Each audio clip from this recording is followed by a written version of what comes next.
నమస్కారం, welcome to Suman TV. నేను గీతాంజలి. ప్రస్తుతం మనతో పాటు లలితా పరివార సంఘం వ్యవస్థాపకురాలు, లలితా అమ్మవారి ఉపాసకురాలు అరుణా పేరి అమ్మగారు ఉన్నారు. వారితో మాట్లాడదాం. అమ్మ నమస్కారం. శ్రీమాత్రే నమః. శ్రీమాత్రే నమః. ఏంటో భలే అఫెక్షనేట్ గా అనిపిస్తుంది మిమ్మల్ని చూసినప్పుడల్లా, మాట్లాడినప్పుడల్లా. ఎక్కువసేపు గడపడం కూడా మీతో ఒక అదృష్టమేనమ్మా. చాలా మందికి ఆన్లైన్ లో ఉచితంగా నేర్పిస్తూ ఉన్నారు కదా. అంటే వాట్సాప్ నెంబర్ కూడా మనం వేసాం కొన్ని చోట్ల. ఇప్పటికి ఎంతమందికి నేర్పిస్తున్నారు మీరు? లలితా పరివార్ ద్వారా ఇప్పటి వరకు 12,000 మంది కంటే ఎక్కువ మంది సాధకులు జాయిన్ అయ్యారమ్మా. పూర్తి వరల్డ్ లో అన్ని చోట్ల నుంచి కూడా ఆన్లైన్ క్లాసెస్ కదా, సో అందరికి కన్వీనియంట్, ఇంట్లోనే కూర్చుని ఫ్రీగా నేర్చుకుంటున్నారు. సో మనకి అలాగే లలితా శాస్త్రము, సౌందర్య లహరి, శివానంద లహరి, విష్ణు శాస్త్రము నేర్పిస్తారు, భగవద్గీత, తర్వాత నారాయణీయము, ముఖ పంచశతి, ఇంకా బోల్డ్ స్తోత్రాలు, త్రిశతి చాలా పవర్ఫుల్, మంచి స్తోత్రము, చిన్నది ఉంటుంది. అలాగే ఖడ్గమాల, ఇవన్నీ కూడా ఉంటాయి. టైం టు టైము మన టైంని బట్టి నేర్పుతూ ఉంటాము. కానీ ప్రస్తుతానికి అన్ని క్లాసులు ఫుల్ ఉన్నాయమ్మా. ఇప్పుడు మనం లాస్ట్ టైం చేసాం కదా, దాని తర్వాత ఎంత రెస్పాన్స్ వచ్చిందంటే చాలా మందికి మేము సెలెక్ట్ చేయవలసి వచ్చింది. ఎందుకంటే టైమింగ్స్ కుదరక, టైమింగ్స్ పాపం వాళ్ళకి వేరే టైమింగ్స్, మనం పెట్టిన క్లాస్ టైమింగ్స్, సో సెలెక్ట్ చేయవలసి వచ్చింది. ఏ టైమింగ్స్ మేము ఇస్తున్నామో అందులోనే తీసుకుని, కానీ చాలా రెస్పాన్స్ వచ్చింది. అంటే చాలా గొప్ప విషయం. మంచి మనసుతో మీరు ఇలా నేర్పించడం ఉచితంగా అనేది కూడా గొప్ప విషయమే. మీరు అసలు డబ్బుల కన్నా కూడా అంత సమయం వెచ్చించాలి కదమ్మా. ఇంతమందికి నేర్పించడం అంటే అది మామూలు విషయం కాదు. మీరు ఎంతో యాక్టివ్ గా ఉంటారు తెలుసది నాకు. ఎందుకంటే మీరు ఎర్లీ మార్నింగే లేస్తారు. ఇవన్నీ కూడా ఈ మార్నింగ్ అనే దగ్గర ఒకటి బ్రహ్మ ముహూర్తం. అవును, ఆ సమయంలో నిద్రలేస్తే చాలా మంచిది, ఆ సమయంలో ఈ పనులు చేస్తే మంచిది అని అందరూ చెప్తుంటే విన్నాను మీలాంటి పెద్దవాళ్ళు. సో మీ మాటల్లో వినాలనుకుంటున్నాను మరొకసారి. బ్రహ్మ ముహూర్తం ప్రాముఖ్యత ఏంటి అసలు? ఎందుకు ఆ సమయంలో నిద్ర లేవాలి? లేచినప్పుడు ఖచ్చితంగా ఆ ముహూర్తంలో చేయవలసిన పనులేంటి వివరించండి. అవునమ్మా, ఇది చాలా మంచి టాపిక్ అమ్మా. బ్రహ్మ ముహూర్తము అంటే ఎర్లీ మార్నింగ్ 3:30, 3:45 నుంచి 4:30. ఒక్కొక్కసారి చలికాలం ఉదయితే 5, అంటే సూర్యుడు ఉదయిస్తున్న 1.5 hour ముందుకు చూసుకుంటాము. అదంతా బ్రహ్మముహూర్తం అనమాట. సో మామూలుగా టైంలో క్యాలిక్యులేట్ చేసుకుంటే 3:45 నుంచి 4:30, 4:45 వరకు, ఈ మధ్యలో ఏదైనా బ్రహ్మముహూర్తం అంటాము. బ్రహ్మ ముహూర్తం పేరులోనే బ్రహ్మ అంటే ఏంటి? పరబ్రహ్మ. బ్రహ్మ అంటే దేవుడు, పరమేశ్వరుడు పేరు. బ్రహ్మ ముహూర్తం అంటే ఎర్లీ మార్నింగ్ టైము. చూడండి అమ్మా, మనము ప్రకృతితో కనెక్ట్ అయి ఉన్నాము. ప్రకృతి అంటే నేచరు, అమ్మవారు. ప్రకృతి అంటే అమ్మవారు కదమ్మా. ప్రకృతితో మన బాడీ అంతా కూడా, మన శరీరంలో కూడా బయట ఏవైతే ఉన్నాయో పంచభూతములు, పంచతన్మాత్రలు, అదంతా కూడా మనలో కూడా ఉన్నాయమ్మా. శరీరానికి మన శరీరానికి ప్రకృతికి కూడా చాలా కనెక్టివిటీ ఉంది. ఎప్పుడైతే ఈ బ్రహ్మ ముహూర్తంలో ఈ ప్రకృతితోటి మనం కనెక్ట్ అవుతామో, ఎలా అవుతాము? ఈ ప్రకృతిలో బ్రహ్మ ముహూర్తంలో వైబ్స్ ఉంటాయమ్మా, సంచరిస్తూ ఉంటాయి. ఈ శక్తి దేవతలందరూ కూడా, ఎనర్జీస్ అంతే కూడా ఈ బ్రహ్మ ముహూర్తంలో సంచరిస్తూ ఉంటుంది. ఎప్పుడైతే మనం బ్రహ్మ ముహూర్తంలో లేచి మనము సాధన కానీ, దేవనామస్మరణ కానీ, లేకపోతే కొంతమంది యోగా చేసుకుంటారు, మీరు ఏం చేసుకున్నా కూడా ఆ బ్రహ్మ ముహూర్తంలో కాసేపు కామ్గా, ఎవరితోటి మాట్లాడకుండా మౌనంగా, ఏదో ఒకటి, మీకు ఏమీ రాకపోతే కళ్ళు మూసుకుని కూర్చోండి. నేను చాలా మందికి చెప్తాను, మాకు మంత్రం రాదు, మాకు అసలు ఆ సమయంలో ఏం పఠించాలి, ఏం చదవాలి అని అడుగుతూ ఉంటారు. సో అన్నీ ఉన్నాయి. ఒకవేళ మాకు ఇవన్నీ కూడా వద్దు అంటే ఏమీ చెయ్యొద్దు. మీరు జస్ట్ ఆ ప్రకృతి యొక్క ఆ వైబ్స్ ని అబ్జర్వ్ చేయండి. ఆ చేస్తూ ఏదో ఒకటి, రాముడు, కృష్ణుడు, హనుమంతుడు, లేకపోతే అమ్మవారు, ఏదో ఒక నామస్మరణ కనుక మీరు చేసుకుంటే, లేకపోతే మన గురువుల ద్వారా మంత్రాలు తీసుకుంటూ ఉంటాం. మన గురు మంత్రం ఏదైతే ఉందో, ఏదైతే ఉపాసన తీసుకున్నామో ఆ గురు మంత్రం, ఎవ్వరు మంత్రం తీసుకోపోయినా పర్లేదు. హరే కృష్ణ కృష్ణ కృష్ణ హరే హరే, హరే రామ రామ రామ హరే హరే. ఎంత బాగుంటుందమ్మా ఈ మంత్రము. లేకపోతే ఓం నమో దక్షిణామూర్తయే నమః, ఓం నమో దక్షిణామూర్తయే నమః, ఓం నమో దక్షిణామూర్తయే నమః. దక్షిణామూర్తి తెలుసు కదమ్మా, శివయ్య. ఆదిగురు ఆదిగురు. శివయ్య నాకు చాలా ఇష్టము. నాది నా మొబైల్ ఫోన్ డిస్ప్లే కూడా అదే ఉంది, మీకు చూశాను. ఆదిగురువు, మనందరికీ కూడా ఆదిగురువు ఆయనేనమ్మా శివయ్య. అక్కడి అందరికీ, మనకే కాదు దేవతలకి కూడా ఆదిగురువు శివయ్య. ఆ దక్షిణామూర్తిని అమ్మా, ఓం శ్రీ దక్షిణామూర్తయ్య అని కూడా అనుకోవచ్చు. ఓం శ్రీ దక్షిణామూర్తయే నమః. ఈ ఒక్క నామం చదువుకోండి, లేకపోతే కృష్ణ రామ రామ రామ కృష్ణ కృష్ణ అనుకోండి. ఏదనుకున్నా మౌనంగా, పైకి గట్టిగా అనాలనేమి లేదు, మౌనంగా మన లోపల శ్వాస పైకి తీసుకుంటాం కదా. అవును. కాస్త మీరు, నేనైతే ఏం చేస్తానంటే విండో ఓపెన్ చేస్తానమ్మా. బయట ప్రకృతి అంటే మన ఏ రూమ్ లో ఉన్నా కాస్త డోర్ కానీ విండో కానీ ఓపెన్ చేసి ఉంచుకోండి. ఆ బయట ఫ్రెష్ ఎయిర్ వస్తుంది ఆ టైంలోను. ఆ ఫ్రెష్ ఎయిర్ తోటి మనకి ఎంత ఆనందం అనిపిస్తుందో. ఎప్పుడైతే మనం కూర్చుంటామో, ఫ్రెష్ ఎయిర్ తీసుకుంటామో, ఈ నామస్మరణ చేస్తూ ఉంటామో, సాధన అంటాం దాన్ని. అలా చేస్తున్న దాన్ని సాధన అయిపోతుంది. ఆ చేస్తూ ఉంటామో మన మనస్సు నిజంగానే ప్రకృతితో కనెక్ట్ అయిపోతుంది. ఎక్కడో అక్కడ మనం అమ్మవారితో కానీ, మీరు ఏ నామం చదువుకుంటారో ఆ దేవుడితో కనెక్ట్ అవుతారు. మీకు మంచి థాట్స్ వస్తాయమ్మా. మీ బ్రెయిన్ అంతా కూడా చాలా పీస్ఫుల్ గా ఉంటుంది, ప్రశాంతత.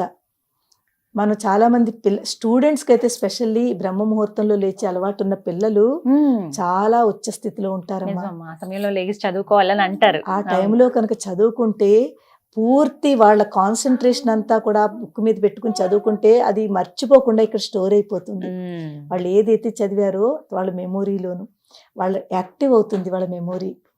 మన బ్రహ్మ ముహూర్తంలో మనం చేసిన సాధనకి మన ఈ చక్రాలన్నీ కూడా యాక్టివేట్ అవుతాయమ్మా. ఈ చక్రాలు సాధన మళ్ళీ అదొకటి ఉంటుంది. అమ్మా, ఆ సమయంలో మేము లలిత అమ్మవారి ఉపాసన చేస్తున్నాము. అమ్మవారి ప్రత్యేకించి ఈ నామాలు ఈ సమయంలో బ్రహ్మ ముహూర్తం సమయంలో స్మరించుకోవచ్చా అని అడుగుతూ ఉంటారు కొంతమంది. అలా ఏమైనా ఉన్నాయమ్మా? ఏదైనా లలితా సహస్రంలోంచి ఏదైనా నామం తీసుకోండి మీరు అమ్మా. తొలి నామమే తీసుకోండి, ఎంత అందమైన నామం. శ్రీమాత శ్రీ మహారాజ్ఞి శ్రీమత్ సింహాసనేశ్వరి చిదగ్నికుండ సంభూత దేవ కార్య సముద్యత. మనకి లలితా సహస్రంలో ఫస్ట్ లో స్టార్టింగ్ లో 7-8 శ్లోకాల వరకు ఉన్నాయి కదా, 10 శ్లోకాల వరకు.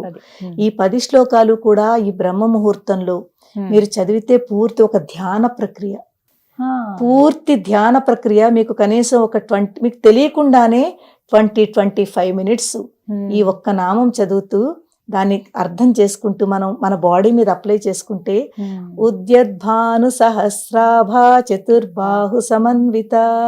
అమ్మవారు ఉదయిస్తున్న సూర్యుడు, 1000 సూర్యుల యొక్క కాంతి ప్రకాశము ఎలా ఉందో ఆ ప్రకాశంతో ముందు ఒక చిదగ్ని కొండ నుంచి ఒక ప్రకాశం వచ్చింది. ఆ చిదగ్ని కొండ నుంచి ఒక ప్రకాశమే ముందు వచ్చింది. ఆ ప్రకాశం ఎలా ఉందిట, 1000 సూర్యుల యొక్క కాంతి ఎంత ఉంటుందో అంత కాంతి ముందు బయటకు వచ్చింది. ఉద్యద్భానం. ఇదంతా ఒక ధ్యాన ప్రక్రియ. అది మనం ఇలా తలుచుకుంటూ చేస్తే మీకు 25 మినిట్స్ ఈజీగా పట్టేస్తుంది. ఆ 25 మినిట్స్ కూడా మీరు ఎప్పుడైతే ఈ నామాలు చదివారో ఫస్ట్ స్టార్టింగ్ లో ఉన్న 8-9 శ్లోకాలు తీసుకోండి చాలు, కంటిన్యూగా. ఇదే బ్రహ్మ ముహూర్తంలో మీరు 25 మినిట్స్ ధ్యానం చేసేస్తున్నారు. అది మన మీద కూడా అప్లై అయిపోతుంది. దాని తర్వాత చేస్తానమ్మా, ఖచ్చితంగా చేస్తాను నేను బ్రహ్మ ముహూర్తంలో. అంటే చాలా మందికి సందేహం ఉంటుంది, ఏం పట్టించుకోవాలి. కొంతమంది ఏమో జస్ట్ ఏదైనా మ్యూజిక్ అలా పెట్టేసి మెడిటేట్ చేసుకుంటూ ఉంటారు. అలా వాటి బదులు ఇలా స్మరించుకున్నా కూడా మంచిదే. ఒకటి మంత్రములు. మనం దీనికి మనకి రిస్ట్రిక్షన్స్, స్నానం చేసే కూర్చోవాలా ఏమీ అక్కర్లేదు. మీరు ఈవెన్ మీరు ధ్యానం చేస్తున్నప్పుడు ఈ శ్లోకాలు మీరు జస్ట్ లేచి, కొంతమంది అయితే మీరు బ్రష్ చేసుకుని కూర్చోవాలా, ఇలాంటివి కూడా ఉంటాయి. ఫ్రెష్ అయి కూర్చోవాలా, బ్రష్ చేసుకో, ఏమీ వద్దమ్మా. లేచిన వెంటనే మీరు బెడ్ దిగిపోవాలమ్మా. అందరికంటే ముందు ఒక నియమం ఏంటంటే, మీరు బెడ్ మీద కూర్చొని చెయ్యొద్దు. ఎందుకంటే ప్రతి దానికి ఒక్కొక్క పర్పస్ ఉంటుంది. మనం బెడ్రూమ్ లో బెడ్ మీద పడుకున్నాము అంటే అక్కడ మనం ఈ దైవనామంలో అది చేసుకుంటే ఆ ఎఫెక్ట్ ఉండదు. మనం దాని కిందకి ఏదో ఒకటి పరుచుకుని కూర్చుని పక్కనే జస్ట్ దూరం వెళ్ళక్కర్లేదు.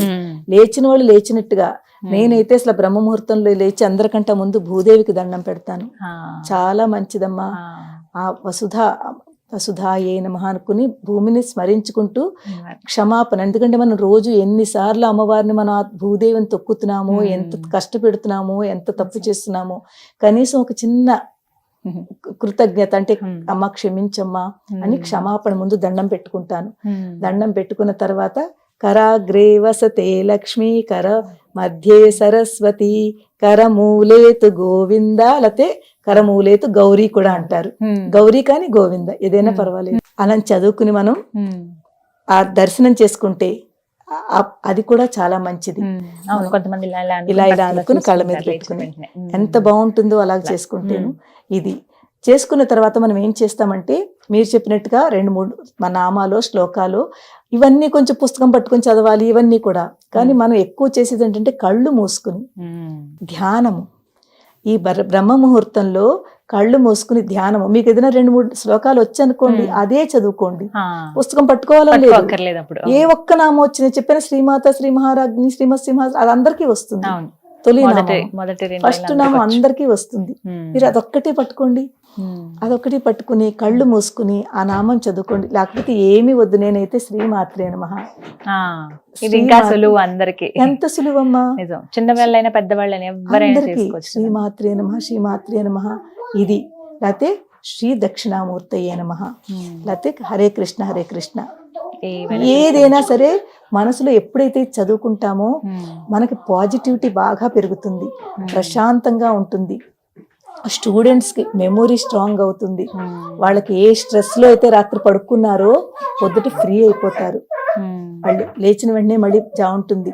అలవాటు చేసుకోవడానికి ఒక వారం రోజులు టైం పడుతుంది. ఇవాళ చేసేస్తే వచ్చేస్తుందని కాదు, కొంచెం నెమ్మదిగా తొలి రోజు ఒక 5 నిమిషాలు కూర్చోండి, నిద్ర వస్తే పడుకోండి.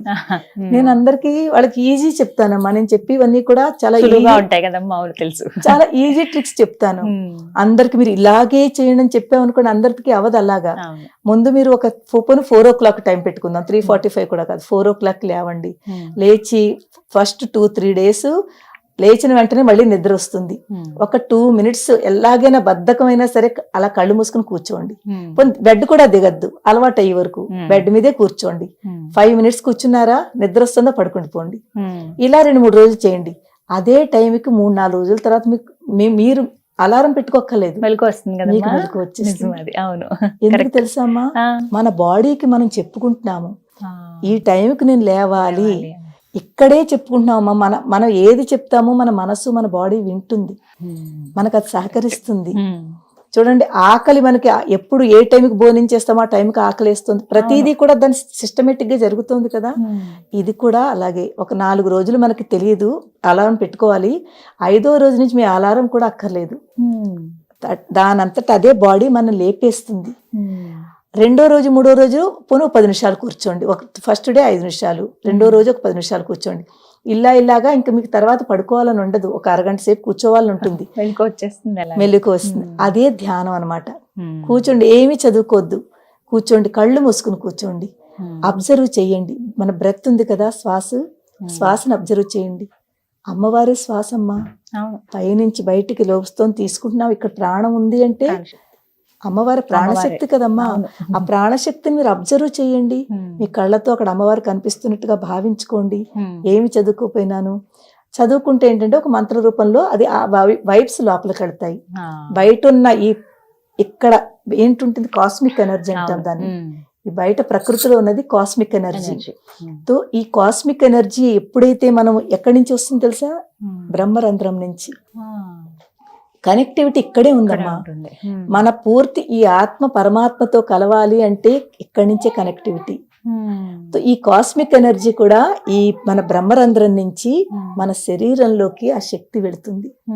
శక్తి వెళ్ళి మన శరీరాన్ని అంతని కూడా అది చాలా ఎనర్జెటిక్ గా ఉంచుతుంది. ఈ ఎనర్జీ ఎప్పుడైతే లోపలికి వెళ్ళిందో ఎనర్జీగా ఉంచుతుంది. బ్రహ్మ ముహూర్తంలో లేచిన వాళ్ళు రోజంతా ఎనర్జీగా ఉంటారమ్మా. ఈవెన్ అనారోగ్యంగా ఉన్న వాళ్ళు కూడా బ్రహ్మ ముహూర్తంలో లేచి ఇలాగే కూర్చుని కళ్ళు మూసుకుని సాధన చేసుకోండి, వాళ్ళ ఆరోగ్యం కుదుటపడుతుంది. వాళ్ళు ఫ్రెష్ గా ఉంటారు, ఇరిటేట్ గా ఉండరు. బ్రహ్మ ముహూర్తంలో లేచిన వాళ్ళు పీస్ఫుల్ గా ఉంటారు.